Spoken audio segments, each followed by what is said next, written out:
un appareil photo peut, ou non, répondre à vos normes. Alors, quelle est la meilleure approche pour acheter un nouvel appareil photo? Recherchez, bien sûr. Nous l'avons donc fait pour vous. Et pour vous aider, nous avons compilé les meilleurs appareils photo pour la photographie professionnelle, afin que vous puissiez trouver la meilleure option qui réponde à vos besoins. L'EOS R, bien qu'équipé d'un capteur de 30,3 mégapixels, offre une série de caractéristiques restreintes et des choix ergonomiques tactiles discutables. La poignée est confortable et bien creusée, alors qu'elle laisse suffisamment d'espace entre elle et l'objectif. La différence principale entre l'EOS R6 et l'EOS R5 se situe sur l'épaule droite. Le premier bénéficie d'un barillet de sélection des modes photo, tandis que le second jouit d'un écran de contrôle des paramètres. Du côté de la connectivité, des prises synchro flash, micro et casque sont disponibles aux côtés d'un port micro HDMI type D. Le Wi-Fi 5 i3E802.11a BGNAC est aussi de la partie en compagnie du Bluetooth 4.2. La prise USB-C permet-elle la recharge de la batterie? 2. Sony A7S III. L'Alpha 7S fait un boulot d'excellente qualité. Il conviendra aux experts aisés comme aux pros de la photo ou de la vidéo. On apprécie son ergonomie très réussie, un viseur d'excellente qualité, un autofocus affûté comme une lame de rasoir, ainsi qu'une connectique très fournie. Cerise sur le boîtier, l'Alpha 7S III bénéficie d'une interface entièrement repensée et pilotable au doigt. Les points forts de l'Alpha 7S sont la qualité photo et vidéo, la réactivité de l'autofocus, la qualité du viseur électronique, l'écran articulé et son système de menu enfin dépoussiéré. Le seul point négatif est la carte CF Express qui paraît peu courante. 3. Panasonic Lumix S1R. Premier hybride à capteur 24x36 de Panasonic, le Lumix S1R frappe fort avec un quasi sans faute. À son avantage, haute définition et mode multishot à 187 mégapixels. Autofocus rapide et mode de détection des yeux. Viseur électronique très haute définition, stabilisation de très haut vol, nombreux raccourcis, très nombreux modes de prise de vue. LCD orientable et tactile, boîtier protégé contre les intempéries, mode vidéo Ultra HD 60p. Ainsi, les principales fonctions de l'appareil sont clairement identifiées sur le boîtier et par conséquent rapidement accessibles.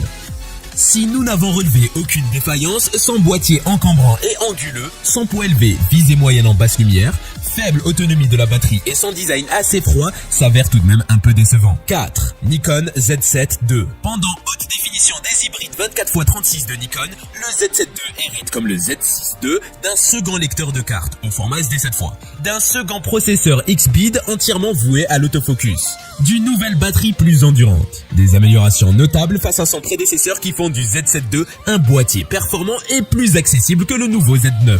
Un prix plus accessible mais aussi une excellente capacité et une qualité d'image qui n'a rien à envier au fer de lance de la marque. Son capteur 45,7 mégapixels est stabilisé, une vidéo 4K 60p, une protection tout temps et un double lecteur de cartes, un autofocus sensible et une grande dynamique de capture. À son tour, un écran est inclinable seulement, son suivi AF parfois perfectible, obturateur à 1 sur 1000S minimum et une autonomie moyenne. 5. Olympus OM DE M1X. L'Olympus OM DE M1X est un EM1 Mark II renforcé, reprogrammant son capteur de 20 mégapixels, ses films 4K et ses rafales de 18 IPS dans un corps plus grand et plus résistant avec une poignée portrait intégrée, des batteries doubles, des capteurs de champ, un suivi de mise au point automatique amélioré, alimentation USB et stabilisation intégrée encore meilleure. La stabilisation est remarquablement bonne, mais il n'y a pas de 4K à 60p. Le viseur est relativement bas, l'ensemble de fonctionnalités Olympus rend les réflexes numériques professionnels démodés. La 9 de Sony est un rival moderne beaucoup plus difficile qui ne coûte qu'un tiers de plus. Le M1X est un corps spécialisé avec un public limité en conséquence. Il s'agit de l'appareil photo Micro Four Thirds, le plus grand, le plus lourd et le plus cher à ce jour. Nikon D850. Le réflexe plein format Nikon D850 est une excellente mise à jour de son illustre prédécesseur, le D810. Un appareil pour professionnels offrant des performances de très haut niveau en toutes circonstances et qui gagne un certain nombre de fonctionnalités jusqu'alors manquantes. Il offre une excellente qualité d'image, niveau de bruit acceptable jusqu'à 12800 ISO, grande possibilité de recadrage, excellente balance des blancs automatique, très bon autofocus, rafale à 7 VPS voire 9, focus picking et sticking enfin disponible. 4K 30p sans recadrage, écran tactile et orientable, boîtier tropicalisé, bonne prise en main, ergonomie améliorée, très bon viseur optique, autonomie convenable. Or, il a un capteur non stabilisé, pas de flash intégré, menu un peu confus, Wi-Fi limité, pas de GPS, toujours pas de port USB-C, pas de format 16/9 et un micro intégré moyen. 7. Leica M10R. L'appareil photo numérique Leica M10R fait suite à la série des M10 et particulièrement du M10 monochrome. Il apporte principalement un nouveau capteur de 40 mégapixels comme nouveauté et conserve évidemment la visée télémétrique. Le M10R est annoncé avec un bruit de déclenchement réduit. La sensibilité atteindra les 50 000 ISO. Parmi les autres caractéristiques, on peut noter une mémoire tampon capable d'encaisser une quarantaine d'images en rafale. Rafale qui atteint les 5 IPS, dont le mode le plus rapide. La vitesse maximale est disponible pour l'obturation atteint. Elle est 1/1400S. Le Wi-Fi est aussi disponible pour connecter l'appareil à l'application mobile Leica Photo. À son prix, nous regrettons toujours l'absence de certaines fonctionnalités technologiques, mais c'est ainsi que fonctionne Leica depuis toujours. 8. Sony A7R IV. Le Sony A7R IV est l'appareil photo sans miroir plein format haute résolution de 4e génération de Sony. Construit autour d'un capteur BSI CMOS qui produit des images de 60,2 MP. Par rapport aux générations précédentes, il promet une qualité de construction plus robuste, des contrôles raffinés, la dernière implémentation de mise au point automatique de l'entreprise et plus encore. Malgré sa haute résolution, il peut filmer jusqu'à 10 images par seconde avec une mise au point automatique complète et filmer des vidéos 4K, soit sur toute la largeur de son capteur, soit à partir d'un recadrage APS-C Super 35. Il bénéficie également d'un mode haute résolution à 16 prises de vue qui peut être utilisé pour générer des images de 140 mégapixels de scène statique. 9.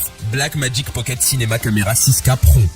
La Pocket Cinema Camera 6K Pro est dotée de filtres ND, d'un écran orientable haute luminosité, de nouvelles options d'alimentation, d'un viseur optionnel, un ensemble de nouveautés qui rend cette caméra très intéressante, notamment au regard de son tarif pour un usage fiction, pub ou corporate. Une ergonomie plus adaptée aux grandes mains qu'aux petites. La caméra dispose d'un système de ventilation qui lui permet de ne pas être limitée en durée d'enregistrement. Côté batterie, Blackmagic a apporté plusieurs améliorations. Le grip en plastique est d'un aspect extérieur plutôt robuste, fait d'un matériau similaire à la caméra. Son écran est non articulé, mais à son prix, on lui pardonne volontiers de ne pas savoir tout faire. Son rapport performance-prix reste très bon, si la durabilité est au rendez-vous. 10. Fujifilm X-T4. Le Fujifilm X-T4 est le premier XT et aujourd'hui encore le seul à s'équiper d'un système de stabilisation de capteurs. Il conserve à son avantage une fabrication tout temps et une ergonomie par molette qui a fait la signature de Fujifilm. Un écran totalement orientable rafale jusqu'à 30 images par seconde avec recadrage. Obturation électronique à 1/32000S et joint d'étanchéité. Sauf qu'il n'a pas de prise jack pour micro, pas de flash intégré, ni d'unité livrée en standard. Pas de mode pixel shift, joystick un peu étroit, menu chargé et recadrage en 4K 60p. Malgré cela, ce nouveau Fujifilm X-T4 est tout proche de la perfection. Côté tarif, on est sur le même prix que l'Olympus, qui lui dispose d'un plus petit capteur et ne filme pas en 4K 60 images par seconde.